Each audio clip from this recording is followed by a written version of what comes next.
So I did a video a couple months back that showcased an artist that kind of imagines what it's like in between the Pokemon evolution forms. I thought the art was really well done and looked really cool, so I made a video about it, and it did much better than I expected. So I guess you guys like kind of looking at comics and all this old fan stuff, and one thing I like is that there's a lot of really funny Pokemon comics out there, things that just kind of make fun of the mechanics and stuff like that. Now what makes this very interesting for me is that I've been around the Pokemon community for a very long time, so I remember like the early days of Awkward Zombie and Rare Candy treatment, so it's a lot of other like really common just weekly posts for Pokemon art, and now I'm seeing them shared once again, that people that, you know, they're new to the community, they're experiencing this for the first time, so I'm like, oh, I've already seen that, but then it still blows up. However, this art right here from Squishy Jelly is fairly new, so I'm just going to do like a newer kind of comic showcase. Tell me what you guys think. I might do like a review for some of the Awkward Zombie Pokemon comics I really like, yo, how cool would that be? Like top 10 favorite Pokemon comics from like Awkward Zombie or Rare Candy treatment. I think that might be a video you guys are interested in, but since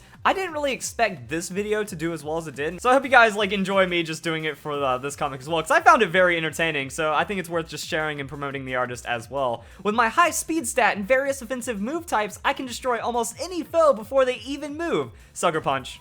See, that's what I love about this comic. It's like expectation versus reality in Pokemon battles, and I think we need a lot more like of that realization, just poking fun at the mechanics of the game. Like one of my favorite ones from Rare Candy treatment is when it's like, oh, a Pokeball, and that means there's an item, and that's like a Pokeball inside the item, and he just throws away the item Pokeball. Like that's maybe one of the most classic moments ever from my childhood, and like this kind of has that same thing, like, yeah, I'm unstoppable. No, simple mechanics, Sucker Punch Gengar, you lose now. With my first impression, I will surely go first, dealing high bug-type damage. Oh, protect, and most importantly, I'll attack. Yep, yeah, like, oh man, this move seems so good, and then just instant counterplay, just like that. I will give you slow and painful death. Taunt. No, please. I just love how simple it is. Like, it doesn't even matter what it is. Just, all you have to do is walk up to a Pyukumuku and be like, bring it. Come on. Just right here, punch me right here. Just land one hit, and and then like Pyukumuku just can't do anything. Wait, no, I didn't mean it. I'm just a little squishy rock thing. Please don't hit me. Like that's pretty much how it plays. But I love the idea of Pyukumuku too. It's such a cool Pokemon because it was introduced as having no offensive move, like technically counter or something. And it does work out really well, but the problem is, like, you can just switch stall it out, and then I don't think taunt is that big of an issue. Like, a lot of people say on my, like, move sets where there's a lot of setup, like, oh, taunt wrecks the set. Well, not every Pokemon runs taunt, but at the same time, Pyukumuku is the most obviously exploitable one. So that's kind of an issue for it. This one made me laugh. When I saw this one, I was like, okay, I think I should do a video. Once I'm done charging my Solar Blade, I'll end you. Acrobatics, too slow, too weak. Oh, dead. So that's...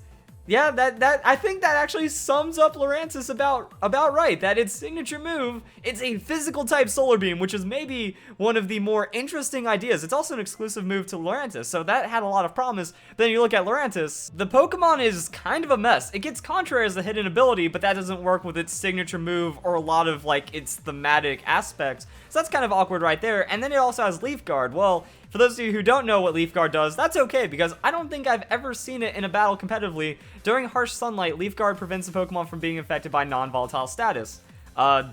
Yeah, it's not really that used. No, actually, quite a lot more Pokemon get it than I thought. Oh my goodness. But overall, like, that was like kind of one of the things. We got hidden ability for Chikorita, Bayleaf, Meganium. What's it going to be? Oh, it's just Leaf Guard. Overgrow is actually better in a lot of situations. So that's kind of unfortunate. And then we look at the stats for Lurantis. It's 45 speed. So you're taking 2 hits to do 1 Solar Blade with only 105 on the attack, and then Contrary Leaf Storm is going to be better for your special attack, and you can't even use like Swords Dance unless you have a bad ability on Leaf Guard or something. So yeah, it doesn't really work out too well. And as we can see right here, Solar Blade 125, so actually slightly stronger than the Solar Beam, but 125 power. Hey, if we do 2 Leaf Blades, we're doing more damage per turn. So yeah, it's just gonna be 90, 90, GG. Now, I could understand why this Pokemon doesn't get Chlorophyll. If Lurantis got Chlorophyll, that'd be pretty broken, because now we have an instant 125 on that physical attack. But I mean, a lot of Pokemon like Venusaur or just Chlorophyll Pokemon, they go Chlorophyll Solar Beam. So maybe Lurantis should have gotten Chlorophyll or a better speed stat, because even on 45 speed, you'd have to go Jolly Nature max speed, and then that's when you can outspeed a lot of Pokemon and still have a risk of being outsped by very few Pokemon as well. So yeah, like, unfortunately that happens, and then just Meme Greninja comes in with the acrobatics. I can hit you super effective because you're too slow, and by the way, you're dead because you're too weak. And now, yeah, I just love the confidence. I will end you with my Solar Blade. And then it doesn't happen. So that was the first bat, and then this happened. With Sunny Day, I don't need to charge my Solar Blade. Fire intensifies. Prepare to pain. And then why am I like this? Like, I love the interpretation of this art. Like, just kind of like that, the cutesy, simple kind of Japanese art style that you see from some artists. Like, one thing I really liked, and I remembered mentioning it in this video when I did the, this guy. The guy that did like the weird Pokemon Go Pokemon, the ones that have like almost no weight to them or very tiny or something like that. So we have the 2-kilogram Pidgeot that's just shriveled up and nothing because it's a 4-pound Pidgeot. How is that even possible? And there was even like this 0.0 kilogram Flareon that blows away in the wind. So that's why I really like that. And then just, it's so sad because he's just hiding his face. Like, why am I like this? And just, I think that everyone needs to start using this line. Just prepare to pain. I love broken grammar when it puts a message out like that. It's great. So why am I like this? Who gives Gengar Sucker Punch anyways? This guy, who hurt you, Squishy Jelly? What Gengar did this to you to where you feel so bad about the Sucker Punch? Yep, just Sucker Punch Gengar comes in, fight over, round 1, GG. And then we got even more. So I didn't read any of these ones yet, so I'm kind of hype about it. With my ability, Water Compaction, I will raise my defense when I get hit by water. Then have some water. Have mercy. So that was actually one of the big issues I had with the Water Compaction ability. I remember like reviewing this when Pokemon Sun and Moon was first like getting reveals and stuff. And that's kind of why I wanted to make a video about this comic. That this is the art I want to see in the Pokemon community. This is the cool stuff I really want to see because it's like that, it's that interpretation of what happens in the game and it's done comically and accurately. And it reminded me immediately of what I thought, like if you can get someone to feel your thoughts through art, I feel that that's a very powerful emotion, especially like an emotional response, because that's what I remember. Remember when I first did the Sandygast reveal, it's like, yo, we got a new Pokemon. I think it looks stupid. Water Compaction. Sandygast has a new Water Compaction ability, an ability no previous Pokemon has had. With Water Compaction, its defense stat will go up by 2 if hit with a Water-type move. My first thought was, Water-type moves are mostly special and mostly used by special Pokemon, so what's going to happen now? I eat a Scald, I raise my defense, and if I don't kill the opponent, I'm going to eat another Scald and die because you have to eat the super effective hit. It's not like Water Absorb. It doesn't nullify the hit. You're taking big super effective damage. So yeah, Sandcastle's like, give me water, and then we get Mega Blastoise destroying it. Oh no, in school form, I am invincible. 50% hit points later. Wow, no, good luck. I just remembered it. Oh, that's so sad. That's so sad. That's actually amazing because it's just like the one lonely little wishy-washy. Now I'm against an electric type as well, so that's not good.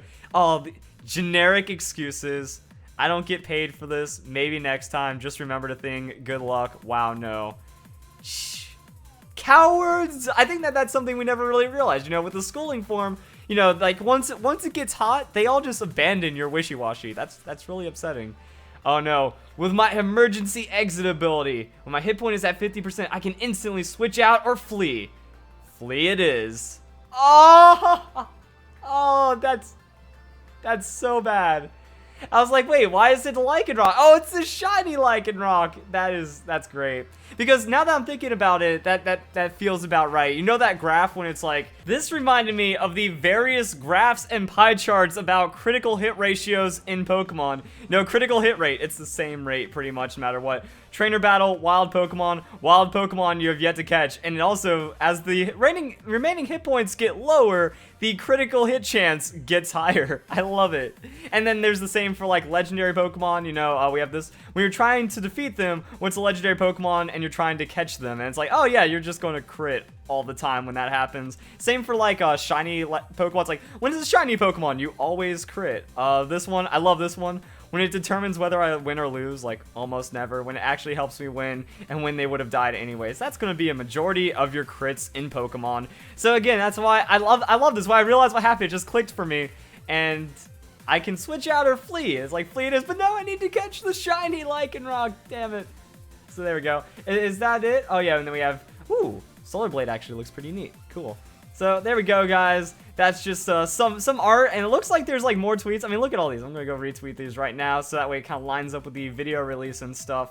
And yeah, like, so I want to give the artist exposure. I saw this one in my timeline a lot, kind of saw it blow up, so that's pretty cool. So if you guys enjoyed the video, hope you all have a nice day. Thank you very much for watching.